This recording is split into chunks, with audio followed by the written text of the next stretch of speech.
Hey everybody, how you doing? Welcome to Beyond the Game with John and Carlton. Hey, everybody. Hey Carlton, how you doing? You know what? For a young man in an older body, I'm fantastic. Man, you've been saying that now. That's been a routine comment. I love it. I love it. All right.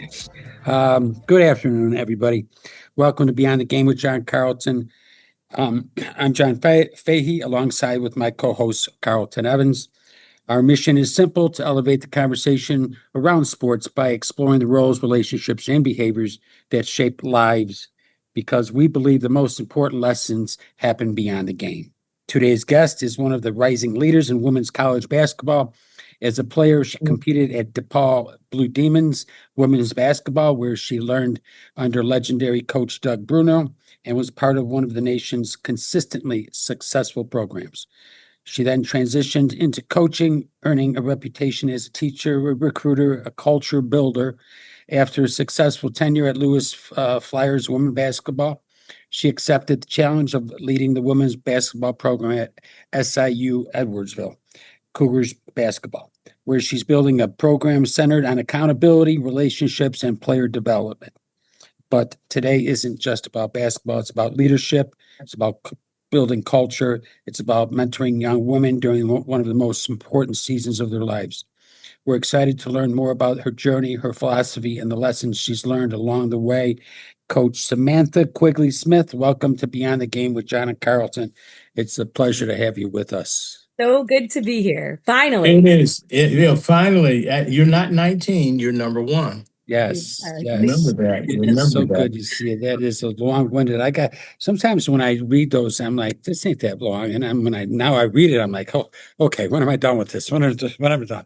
But hey, Sam, how are you? Good, good. So good to be here. I've had some long connections with these two also. So it's really great to find in front of you all. Nice. It is exciting. So let me share this. Let me ask this one quick question, because this is something we're not supposed to do. We're not supposed to ask you. Say ask you, right? But we can. We can. But we can. We're in our 19th show. So we can get away with it. So my question for you, when did this game of basketball become your passion? Wow. To pinpoint a specific time is probably hard, but growing up, I was from a big family. Our parents were teachers, coaches. So we lived in the gym. We lived on fields. We lived outside. I tell this story sometimes because it's really funny to me. I remember my aunt had said, I looked out your back window one day and you and your siblings were on your bikes with rollerblades on, shooting hoops. And she was like, I love that. What is happening out here? So I just think from a young age, we were always playing. There was always a hoop nearby. There was always some kind of ball. We played multiple sports growing up. We were always in 3 to 4 different sports. Like, it was probably crazy for my mother and my father, my stepfather, but it was so fun. So hey, thank you for that. That's a good one. I wanted to start there. John, your turn. Yeah, well, you come from a big sports family in Joliet, Illinois. And tell us a little bit about, that this doesn't happen by happenstance, okay? You had to have some sort of DNA there somewhere, all right? So mom and dad, tell us a little bit about mom and dad. Yeah. Mom and our late father both played collegiate sports. They played basketball, tennis, softball in college. And so they were athletes. They were athletes growing up. They're both from families of 7. So we have a really big family on both sides, multiple cousins. Every family party was like a family reunion. Sure. But these were before the days of social media and iPads and all things. Okay. So it was outside. Like, we were always outside playing some kind of challenge, playing some kind of game. And so definitely growing up, I think with that type of family and upbringing, you're just always around sports. They were both coaches, so we were going to their practices. They played slow pitch softball as they became adults, and we're having all of us kids. I'm one of 4, so we had quite a few siblings that we were always competing against, 2 boys and 2 girls. So you could imagine the rivalries, going against each other, boys versus girls. And we're all like a year apart, a year and a half. So we're all like very close in age. Yeah. Nice. Our father passed away when we were little. So my mother really like raised us. I was 5 when he passed away, so all of my siblings were all under the age of like 7, 8 years old. Okay. And so we were just constantly following them around and in gyms. And, I remember a Sunday night, like my brother pulled the fire alarm, like at one of the Lincoln Way gyms in New Lenox. And like the fire department came and it was like we were in big trouble. That's too funny.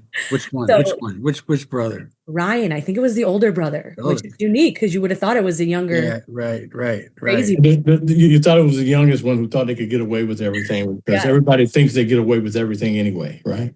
Oh, yes. Well, you guys, everybody's athletic in the family. I knew Ryan was good at baseball. I know he's a baseball guy, right? Yep. Yep. And then what was the other brother's name? Jake. So Jake played tennis. Jake tennis. Mhm. He was a good tennis player, right? Yeah. Yeah. So, but it seems like the Quigley women, the Quigley girls, kind of shined out of the siblings. Don't tell the boys that, but that was definitely the case. How do you, I mean, is that something that, because I for sure would be giving it to my brothers or sisters if I had a one up on them a little bit. There'd be times I'd be like, listen, know your place and stay in your lane, young boy, I was probably more that way. Allie was a little more, my older sister, more of the humble. Yeah. Sure, not she, talk a lot. right, yeah. I was the point guard. I was like I'll talk some Oh stuff. yeah. You gotta Yeah. you point guards have You to got- make sure everybody knows where they're supposed to be. Yes. Right? Yes, Okay. absolutely. There you go. Well, speaking of point guards, you had a good career in high school there at, was it Joliet Catholic? Catholic, yep. Joliet Catholic, and then you went on to play at DePaul University there as a point guard. I had a opportunity to watch you play a number of times. Tell us how that experience was, and Yeah, it was incredible. Coach Bruno. Yeah, you guys Yeah, had a nice run. Wow, we sure did. And so my older sister Allie played there. She was 2 years older than me, so got to kind of follow her and play alongside of her. But we had been playing together for, 20 years. So like Wow. Wow. we started when we were like, I was 5, 6, 7 years old, and like I was always playing on her teams. I think part of it was like, I think when I was younger, I probably wasn't good enough yet because I was just younger. But it was Right. it was so convenient for my mother to have us on the same team Oh, I'm sure. because it was like she wasn't going to go 70 million places. So growing up, we played together all the time. And then we got to high school. I was playing on varsity with her. So she was always the person I was passing the ball to. Like I joke all the time. I'm like, I was the assister. There Nobody you go. nobody Yeah. remembers the assister. Yeah. Biggest sister, Um, biggest sister. Yeah. So The sister. I like that. I like that. That's right? good. That's So I good. followed her to DePaul and got to play my freshman year with her. She was a junior. And then I Mhm. actually tore my ACL my sophomore year. So Okay. I didn't get to play 2 full seasons with her, but that was really probably the year that I figured out I want to be a coach. Like I was on the sidelines. I was in a lot of the Oh, coaches. wow. Wow. Yeah, I was Wow. in the coaches' huddles. I would watch film a lot with Doug, our head coach, our assistant coaches. I was just so, I think, connected and invested, even though I wasn't on the court playing. Wow. Wow. So- So, what was that culture like under Bruno? So you're in the city, in the heart of the city, on the campus, and those kinds of things, which brings a totally interesting atmosphere within itself. You can hear the red line come by every now and then. Correct. So Yeah, tell me what was that culture like there? Yeah, so DePaul in itself is, it's one of the largest, if not, I think it's still the largest Catholic institution in the country. Okay. And so it's really big, but in Lincoln Park, you don't feel that. Like you Mhm. feel like the small, close-knit classes like across the block. It's Like like a neighborhood. cafeterias down the street. Like, so you're not like in this huge college campus feel, but you have this family type atmosphere that is what I would say DePaul athletics is all about, but specifically DePaul women's basketball, where you just felt so close to everybody, your teammates, your coaching staff, the academic advisors, you just felt like this is home, but ultra competitive. Like we want Yes. to win in every area of life. Like it's Mhm. not just about practice, games, it's about school, it's about relationships, it's about, our community involvement. Like we want it to be elite in everything that we're doing. So I think I was a super competitive person, so it like definitely adhered to what I was all about. Okay. Okay. So I welcomed that, I would say, just like with open arms. It was really hard though, like as freshmen, you come in and it's like you have like very many moments of adversity, like Right. calling my mom in the laundry room in the basement, being like, I want to come home. Yeah, She's right. like, you are home. What are you talking? Yeah, that's what I'm Right. talking about. She's like, go speak to your coach, go talk to your coach. And I was like, Mhm, okay. mhm, mhm. So I It think all of happened. those moments, like it's a combination of the hard things that you need in life, and then it's like the love that you need in life. It's Right. it's the combination of both of them. That's So true. that's the term they call tough love. Yeah, Okay, tough definitely. love, tough love. Yeah, yeah. Mhm. Thanks for answering that because I passed through. I'm not a native. I'm a kind of a transplant here. But growing up, I always heard about DePaul, University basketball, men's and women's. So I'm just kind of interested since you were there living in the culture, what was it actually like? So thank you. You answered that really well. Thank you Yeah. so much. Yeah. And then there was this standard that it just started to build. They went to their first Sweet 16 before I got there. And then when we arrived, I would say like our class, it was like, you have to continue this legacy. Like this is what we do. It reminded me so much of like I worked with USA basketball for a little bit, Hmm. and Hmm. like you enter the gym and it's like we win gold medals. Right. Like that's what we do. There's an Hmm. expectation. Yeah. Hmm. So I think that's kind of how DePaul was when we entered, and how it's been, for years, that it's just like this high level of eliteness and owning not only Conference USA when it was in that Yes. league, Yes. but then moving to the Big East. And Yes. at that time, like the Big East was the conference. I Right. would say on the men's and the women's side. Yes. We had the Notre Dames, UConn, Syracuse, Marquette, gosh, Mm. Rutgers. Right. Yeah, like all Villanova, like all of these teams that were in the same league. We would send 8 to 9 teams to the NCAA tournament every year. Wow. Doug, Coach Bruno did a great job building that culture and developing those standards as well. That was the place to go in the Midwest. Sure was. Was DePaul University. He had you guys Still had is. it still is. He had great runs. It Yeah. still is. It still is. Next to SIUE. Well, yeah. When are you guys playing? Are you guys going to get a game on the schedule or what? No, we played them a couple seasons ago, but we haven't gotten back on the schedule yet. But maybe Okay. we will. Maybe we will. Well, they continue to move forward. I mean, having a legend there for I don't know how many years, 40 years was I don't Yeah. know. I mean, so it's not easy to fill those shoes. Um, but when we talk about your game and when you played in coaching, Carlton, Samantha was a coach on the floor without question. Okay. Uh, Everything ran through Samantha. Oh, and I don't care if her sister was on the court or not. Okay. If it was sort of like, if you want the ball, be nice to me. Okay. All right. Yeah. And, you did have that whole mindset. You had the tenacity. I enjoyed watching you play. I really did. It was a good period of watching women's basketball for me. Yeah. And we filled those gyms, man. You did, McGrath Arena, that's where DePaul used to play, right? Right. is in Lincoln Park, on that Mhm. Lincoln Park campus. And we would just like it would fill, it would be great. And Samantha, I snuck in and watched you play a little bit too. Yeah. You did. Yes, I did. Yes, you did.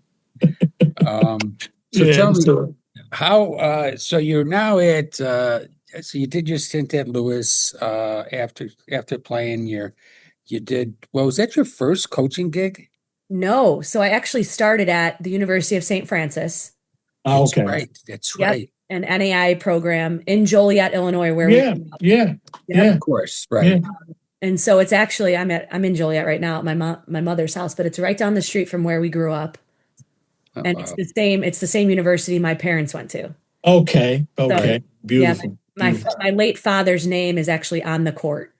Nice. And then That's amazing. my mother's number's retired. So it was kind of Yeah, meant to be, I would say, for Carlton, if you ever Mhm. get pulled over and you're in Joliet, just drop the Quigley name. don't do that. Okay. All right. Most people would know, but some probably won't. They look at you like, who are you talking Who are you? Yeah. Right? to? That's good. So yeah, you're at St. Francis, and Yep. then how many years were you there? So I was there for 7 years. I was there as an assistant my first season. And this is the craziest, funniest story. I had gone overseas after DePaul to play professionally Right. and then was there for a short time. And I was like, I think my playing days are over. Hmm. And so my body was just over it. So I came home and it was just so happened the University of St. Francis was looking for a new coach. And so I applied for that position. My uncle, who's the baseball coach at St. Francis right now and has been for years, he used to coach basketball back in the 90s at Lewis University. Okay. And so that first year, they hired him as the interim head coach and they hired myself as the assistant coach. That's right. So I was an assistant under my uncle for my first year of coaching. It was the greatest year. That's fun. I mean, and he is one of the funniest people I know. So, like, we had the best time.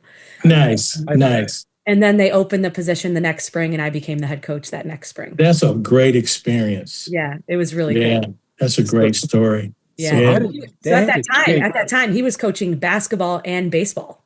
He was coaching both of them. Wow. So I got a lot of like hands-on, do all the recruiting. I got so much experience. So Mhm. that first year you're having you're having fun that first year, Yeah. and then you become head coach. Yes. I mean, come on now what did Now you have it was a rebuild, definitely a rebuild. Like we started from scratch, I would say, just in terms of players and the culture and all of it. So it took us a couple years, but we finished, I want to say, my last season there in 2017, we were number one in the country in the NAIA. really? Nice. Yes, we were number one in the country for the last like 10 weeks of the season. So I mean, so you were there 7 years and you did that. Tell me how you did that. Yeah, I mean, we certainly rebuilt things. We had a great staff. You know, I hired an older gentleman in our area, Dan McCarthy, who is from Joliet Catholic, who actually coached my father. And so I hired a really great brain. I think that helped me learn, even though I Right. was the head coach. Like I think he helped me become a better coach in all areas. Hmm. And then we had some great graduate assistants that really connected with the players. We got some local talent to stay home, got a couple Division I transfers. So it all just kind of, came Came together. together. Yeah. That's awesome. That's Yeah. awesome. You know what I like about what you just shared, that you hired that older person. Mhm. And a lot of times, coaches, um, I've seen some coaches discount that, right? Hey, we're just going to go youth. We're going to stay this. We're going to build that way. But man, there's nothing like having a little taste of wisdom around here, you know? So I really appreciate you sharing that. Or I Yeah. think people get scared of that. They feel like, oh, that's gonna overshoot what I'm trying to do, or like Hmm. got to take my job, or I don't know. But Hmm. it was game changing for me. Like Nice. yeah, I continued to learn because I was still young. I was right out of college. Like Hmm. I probably felt like I knew everything, but I certainly did not know everything. That's No. awesome. Well, I mean, being a player at the D1 level, it adds to your swagger. Like hey, I got this. And yeah, in a lot of respects on the court, you can understand how a player feels, and you can really help that player. But there's so much more to it, right? I mean, Yeah. managing the whole team and the personalities and one of the questions we ask a lot of our coaches is culture versus standards. Where do you stand on that? Okay, how do you view culture versus standards? I would say they're very much intertwined, Right. because you can't have a great elite culture without Mm. elite standards. Like those Okay. two things have to be coordinating together, I would say constantly, but I think there's moments where like one trumps the other, or like in this scenario or this situation, like culture is more important than, this elite standard that we have. Um, Right. but they're both equally like needed in priorities, 1A, 1B. in terms of the success of your program. You know, like you can't ever say like, hey, you're not going to follow our standard. You know, you always have to be following that. Right. Wow. Wow. That's great. That's That's, great. that's well said, Sam. I believe that's I think you need both for any success. And tell me, who do you think sets the standards? Is it the coach or the players? You know, this is interesting because I certainly think myself as the head coach, like I have my own standards of what I want any program that I'm involved in to follow. But like lately, our players have really adopted like, hey, we want these to be our non-negotiables, Yeah, I love you know, that. as a group. And when they start to like take that ownership and they take that responsibility themselves and they start to talk about it in our small meetings, then you're like, okay, this is becoming different. Like the And, and coach, you know what else is happening in the meantime? That thing called chemistry to which you can't coach. yeah. I have never heard a coach say they could coach chemistry. And it sounds like that what was happening with that's what's That's happening true. with your team. Yeah. Yeah, So I true. mean, when you have the players, abiding by the standards and even sometimes developing the standards, I mean, it just the culture just oozes out of the program. Yeah. And that's when you've got a winning program. Yeah. And when they start to name things, you know, then I Yeah. think is they are taking their own charge of Mhm. their program and they are the ones, whether it's upperclassmen or, you know, transfers that come that have a lot of experience, you just see like, okay, this is going to be special. Nice. The Nice. maturity, everybody takes it to another level. Yeah, Yeah. that's it. Well, it makes your job easier, Yeah. It does. right? Yeah. Because now I'm not the one that has to police things or I'm not the one or Right. coaches that have to. Now we have players doing that Yeah. and players adhering to that. And I think that's a different level of like attention than the coach is always doing it. So, as it relates to this culture that we're in now with sports, what has been one of the biggest shifts you've had to adjust to? Well, the post-COVID era, I would say, related to everything college athletics wise, whether that's the transfer portal, whether that's Okay.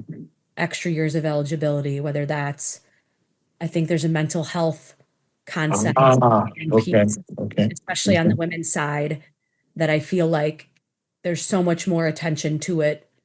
And, you know, and there should be, you know, but I would say those three things. And then now in the last 2 years, this NIL, you know, Okay. the name, image, likeness, the monies, the financial piece, that is changing things. But daily, there is something different. There is a fifth year that happened a few days ago. There, Right. Yeah. Yeah. I just Right. saw that. every Yes. day, every week, there's going to be a change. And so just being adaptable, being someone who can, you got to roll with the punches a little bit Right. if you want to be successful and continue to maintain success in this era of college athletics. Okay. Thank you for that. I often ask that question because um, some roll with it. Some are like, "Hey, man, it's time for me to get out of this thing." Because it's just so different. I'm just going to go to a booth and start talking about what I love as opposed to coaching again. So, Right. Right. yeah. What do you think about the fifth year that they've, You know, I don't necessarily mind it. I think that there were a lot of student athletes appealing for fifth years, trying to get fifth years anyways. So in my mind, it's kind of like, well, that was a thing anyways. But right. It was, yeah, now right. we're just not having to jump through the hoops to get it and to petition to the NCAA and have to wait. I mean, I did that multiple times with multiple players, having to, you know, ask the NCAA for a fifth year, them come back and say no, us writing another letter of appeal, them going back to a new committee. Then they said yes. It's like, why are we doing this? Yeah. So So, it eliminates that. Yeah. yes, it eliminates all that headache, I would say, and just the ability of everyone to say, all right, you can finish your education because so many times too, someone couldn't complete their education in time. If you are a student athlete who wants to be a teacher, you can't student teach during Can't do it. anything related to Tough to do. so you'd have to always take an extra semester Gotcha. to finish that student teaching. That's just one profession I'm thinking of, but I think that happened a lot of times where like people just didn't have time to finish. So giving them that fifth year does that.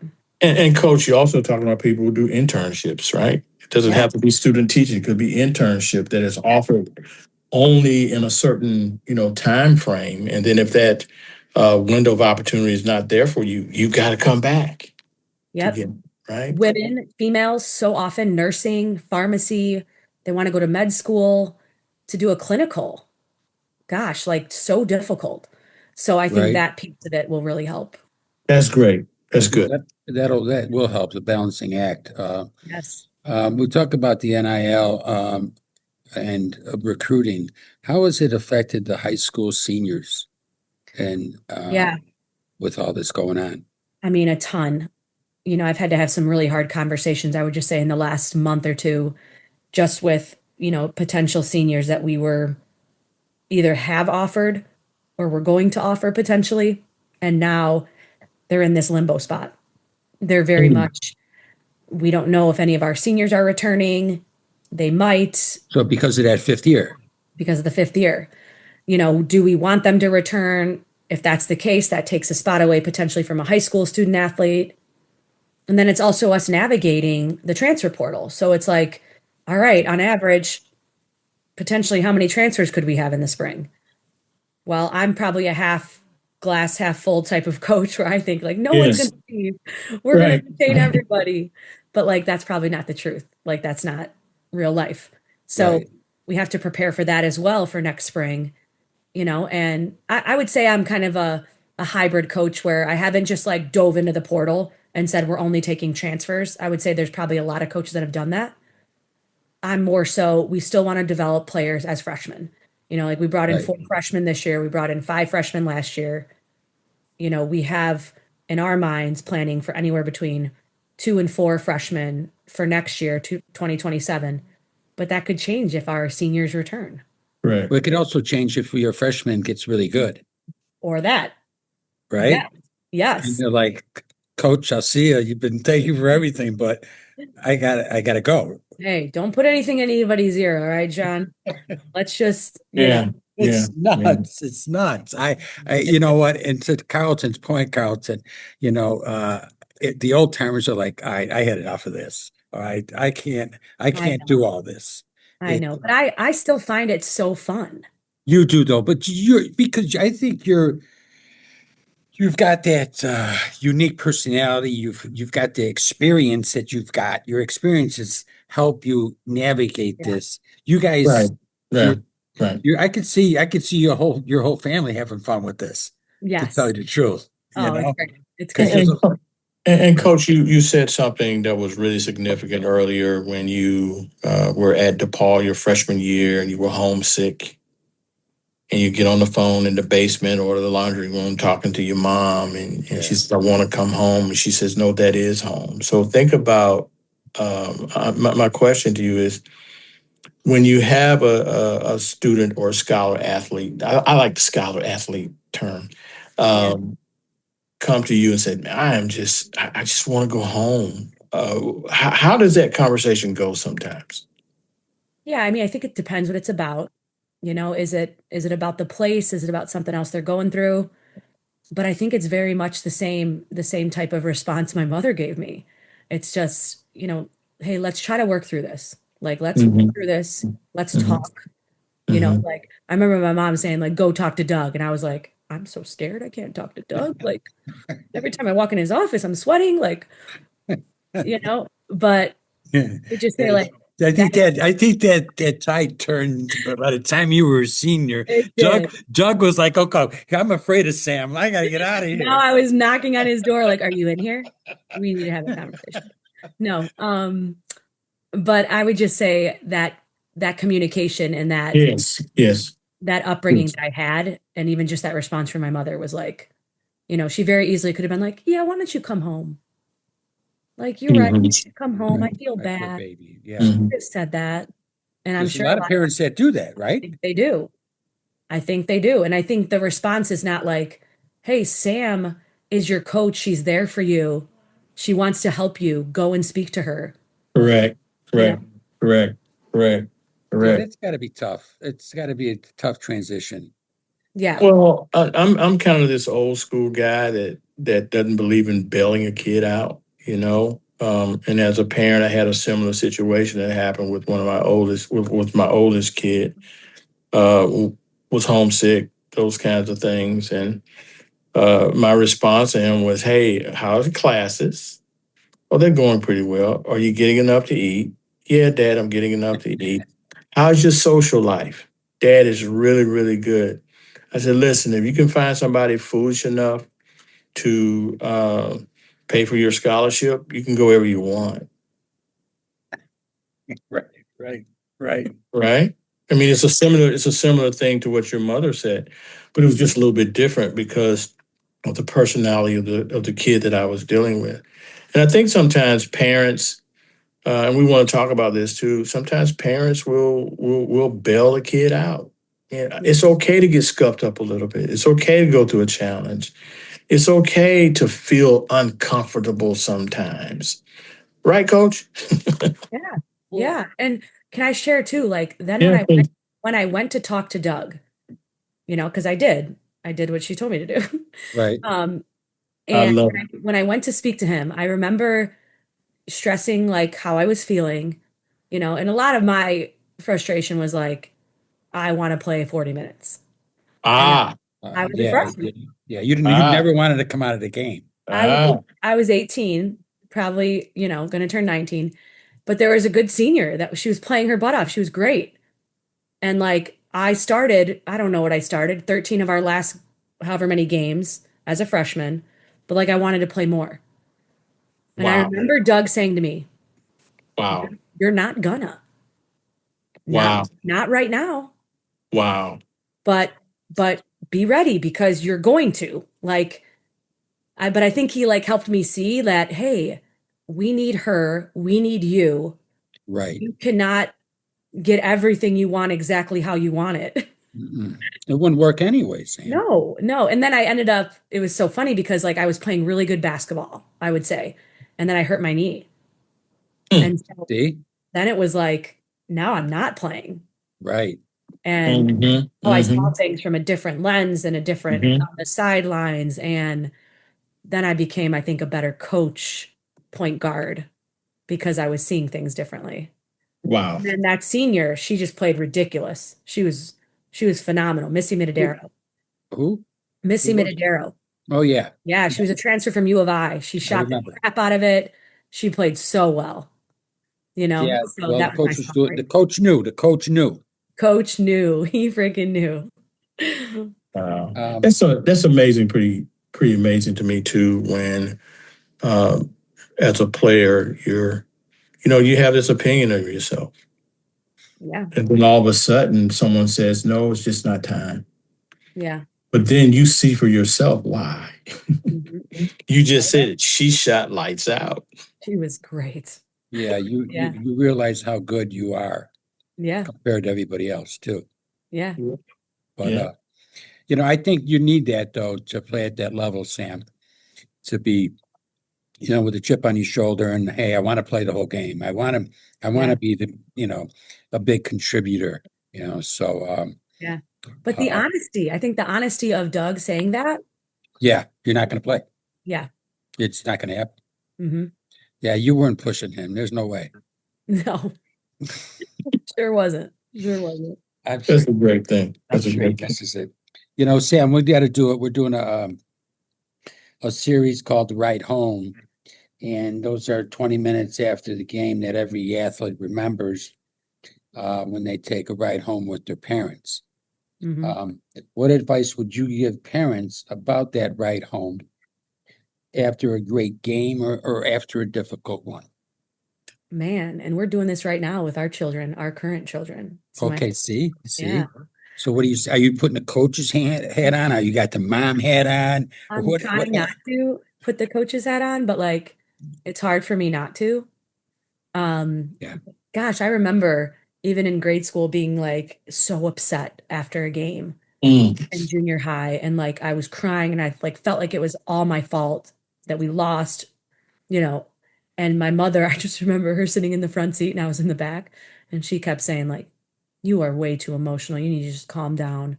Like this is just a game."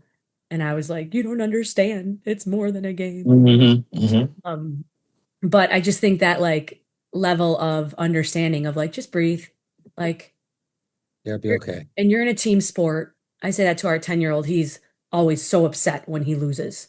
We're trying to get his emotions regulated, but just breathe, and like it's a team sport.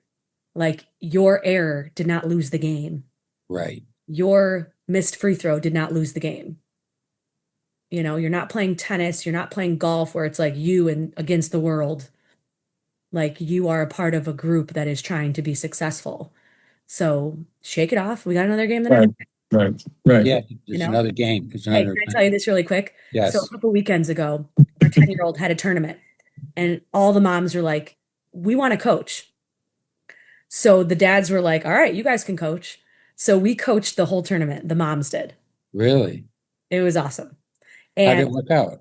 it was Better? great. It was great. We lost in the championship by 1 run. It was 7 Oh, Ah, there you okay. go. lost by There you 1 run. go. So the dads, they're talking all their smack. Oh, sure they are. But it was so cool to just talk to the players and literally our sons, to be Right. like, "Hey, you guys!" Like it was probably a different vibe than the Yeah. fathers. Yes, yes, yes, for You sure. know? But I said to them Sure. at one point, we were in the circle and like they were all upset about something, and I was like, "Guys, next week you won't even remember this." Like Right. Right. like in 2 weeks, like right now, we're going to the Cubs game. Like Right. Hey, it's the no, way our 10-year-old. they forgot it. They were like, where's the treats? Okay. Where's Yeah. the treats? Yeah, where's the popcorn, baby? Yeah. So like shake it off, and like the next play, you got to worry about the next play, the next play. That's good. That's a good idea that you have the moms all take It over like was that. it was great. I wish we would have won the championship because it would have been like such Oh good. my You, God. you, hey, Samantha, you had another notch up. I know. Yeah, right. Too bad. Jesus. Well, Another notch up. your husband would have known how your brothers feel. Yes. Oh. Wow, wow. I still think he knows. Yeah, he knows. He knows what's up. Yeah, he knows what's up. So share this. What is it like uh, as relates to you have children, you have a husband, you have responsibilities. But as coach, game day, what is game day like for you? Yeah. Game day I would say is a little more chill than the prep. The prep Okay. the days before, are getting our scout in and watching enough film, and our positional players watching individual film, making sure they're guarding people the way we want them to guard them. And all of that I think is a lot more stressful than the actual game Mhm. day. Okay. It's Okay. stressful. It's stressful right before because you're like, you hope we prepared them enough Correct. to get them ready to execute, win or lose. Mm-hmm. And Mm-hmm. the other team plays really, really well. We executed our game plan. We're okay with it. But we do a shoot around, we do a film session, um, just to get them as ready as we can. But you want their minds to be clear and to be like playing their best basketball. So you try not to, as a staff, like be a stressful, overbearing staff because you want them to go into the game like we're prepared, we're ready, and this is going to be a fun next 90 minutes, Yes. 2 hours. Yes. Nice. Nice. Yeah. Nice. And family. How does family adjust to game day for you? What is that experience like for you with family? Yeah, you mean our like immediate Yes, your family, immediate family. yeah? Yes. Yeah, they are they are like stay away until the game's over. But Are they I'm kidding. really? Kind of, just because it's like we have shoot around, we have pregame meal. Like if I'm Yes, you're lucky, I'll get busy. to run home really quick and like see them, whether it's between school or something, you know. But sometimes I don't even see them Okay. Right. until the Okay. game's over. Mm-hmm. And for the longest time, because we've been rebuilding, and there was a year that we were really struggling, and my daughter was like, "I don't get why we can't come into the locker room when you lose." And I'm like, what the hell? I'm like, all right, you can come in the locker room when we lose now. Like it doesn't matter. So then they used to come in the locker room after every game, I love that. and they would know when it was a loss, it was like, we are not to speak, or to make a noise or No to, running around. Right. No running Right. around. but when it's a win, it's like they got basketballs. They're like Everybody's happy. they're with the team. They're like, it's the greatest experience. Party time, So baby. we had a lot more of those this year. Nice. Speaking Nice. of, all right, so let's talk about your last year and this year coming forward. What happened last year and how you guys, Yeah.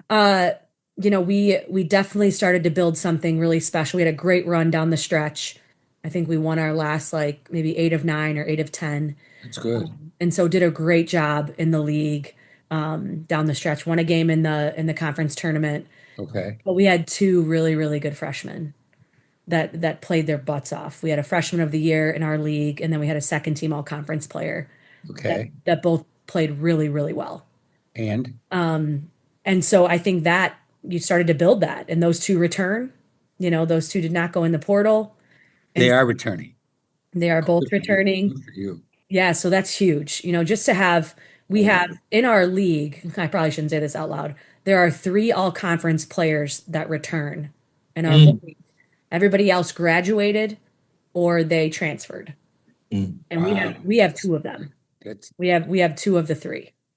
okay. So that's incredible.